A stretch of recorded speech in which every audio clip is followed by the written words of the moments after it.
আমার ছোটো মেয়ে হবার পর থেকে তার দাদু ঠাকুমা কিন্তু তাকে সামনাসামনি দেখেনি, ওই যেটুকুনি ভিডিও কলেই দেখা হয়েছে। তাই যেহেতু একদমই ছোট ছিল মেয়েটা, তো ভেবেছিলাম একটু বড় হলে পরেই কিন্তু আমরা ওকে নিয়ে যাব। তো এবার কিন্তু মোটামুটি ও একটু বড় হয়ে গেছে, তাই আমরা ওর ঠাকুমা দাদুর কাছে ওকে নিয়ে যাচ্ছি। তো একটু এবার হচ্ছে কলকাতা ছেড়ে আমরা যাচ্ছি, কলকাতা না, ওয়েস্ট বেঙ্গল ছেড়ে আমরা যাচ্ছি অন্য একটা রাজ্যে। বেশ কিছুদিন থাকবো, খুব আনন্দ করব, মজা করব।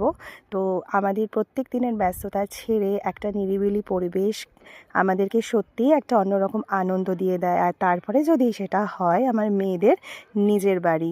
তো দেখো আমরা হাওড়া ক্রস করছি, এরপরে কিন্তু আমরা পৌঁছে গেছি, মানে আমার শ্বশুরবাড়ির নিয়ারেস্ট একটা বাস স্ট্যান্ড আছে সেইখানে। তো একদমই খুব ভোরে পৌঁছেছিলাম, তাই ভালো করে দেখাতে পারিনি। তো গ্রামটা কিন্তু প্রচণ্ড সুন্দর।